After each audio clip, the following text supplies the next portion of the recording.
Hey, what's going on? Dave Erickson here, and today I'm very excited to do a what's the difference comparison video between this 2019 Honda Civic Type R and this 2019 Hyundai Veloster N.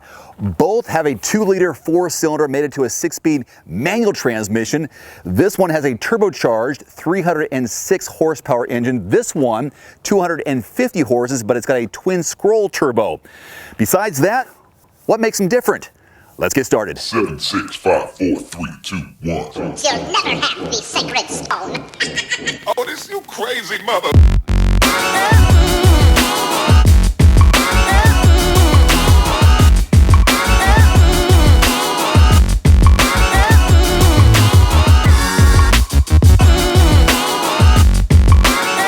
Let's officially begin under the hood of the Civic Type R, which is powered by a turbocharged 2-liter 4-cylinder tuned to deliver 306 horsepower, 295 pound-feet of torque.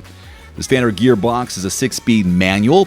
Honda doesn't offer an automatic transmission. The package is completed with sport suspension, a limited slip differential, and Continental performance tires. At the back, you'll see a 3-pipe center-mounted exhaust system. Powering our Veloster N is a twin-scroll turbo, but we also have the added performance package. So ours, as seen here, is a 2-liter 4-cylinder, which is rated at 275 horsepower, 260 pound-feet of torque. Like the Honda, it arrives with a standard 6-speed manual gearbox, sending power to the front wheels through a limited slip differential. The exhaust tips on the standard Veloster 2.0 exit in the middle, yet the upgraded N model moves them to each side of the rear valance. The overall appearance is European, despite being manufactured in Korea. Fuel economy is the same for both, 22 city, 28 highway for a mixed driving number of 25. Comfort-wise, they are both very similar, if not equal. Both cars have electronically adaptive suspensions with selectable drive modes. The Type R offers 3 driving modes: Sport, Comfort, plus R, while the Veloster N offers 5: Normal, Eco, Sport N, and Custom. I've added links below this video to my point of view driving demo for both vehicles.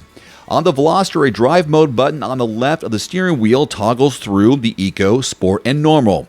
A checkered flag button on the right takes you to the N mode and opens up the exhaust, stiffens the suspension, and makes the steering weight heavier.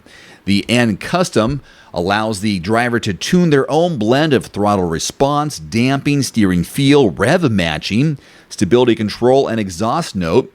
You can dial it up for a twisty road, then dial it down for the drive home. In normal and eco modes, the exhaust no longer pops when lifting off the gas. You can dial it up for a twisty road, then dial it down for your drive home. The Honda's larger 20-inch wheels have virtually no sidewall and transmit the bumps more than the Hyundai's 19-inchers do, which looks better to you. The Type R seats are very aggressively bolstered, giving both driver and passenger plenty of support during hard cornering.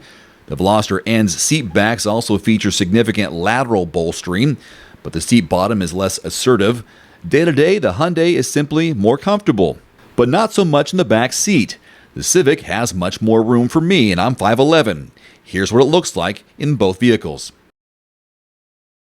There's simply more headroom, legroom, and shoulder room in the back of the Type R than there is in the Veloster N. Both cars are limited to 4 passengers at best. When comparing styles, both are head-turners. The Veloster N has been described as an angry-looking hatchback and far less flamboyant than the Type R. It's got a wing as well, but not as obvious or pronounced. The wing on the Type R can be a deal breaker or a deal maker, depends on how you look at it. Being cars for driving purists, features are kept to a minimum. There's no adaptive cruise control, power or cooled seats, or even a sunroof in either of these cars. Now, both have decent sound systems integrated into their infotainment units with modest-sized touchscreens, and each system is exceptionally user-friendly with Apple CarPlay and Android Auto included. Honda has a maximum 7-inch touchscreen interface, Hyundai has an 8. Simplicity is key here, and both cars are about as straightforward as modern systems come, with sensible menus and steering wheel buttons to complement the knobs and key function buttons found on the dash. Hatchbacks make great sense due to their excellent space efficiency and flexibility. Despite condensed exterior dimensions, these two box designs can hold a lot of stuff, even bulkier items. These machines each have a split folding rear seat to maximize their cargo carrying capabilities. Hyundai offers 19.9 cubic feet of volume behind the back row.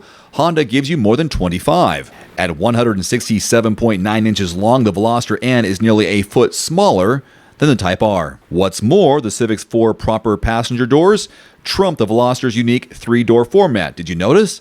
The Civic is just more practical in that sense. And finally, an interesting difference. Honda owners will receive a limited warranty that covers 3 years or 36,000 miles, a powertrain warranty that covers 5 years or 60,000 miles. Hyundai's warranty, 5-year, 60,000-mile basic, 10-year, 100,000-mile powertrain.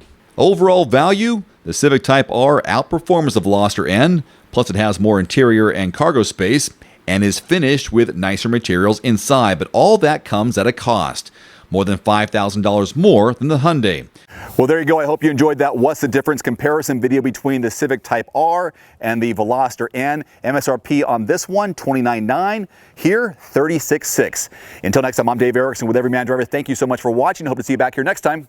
Adios. One more thing before you go. I've added links in the description below to some of the best-selling automotive accessories and products on Amazon right now, plus links to some of the product reviews I've done. You can find it in the description below this video. And if you don't mind, take a couple of seconds and click that subscribe button. I'm uploading 2, 3, sometimes 4 new videos every week, and I don't want you to miss anything, plus it helps support my channel. As always, if you have any constructive criticism, thoughts, or suggestions about my video, please leave it in the comment section below.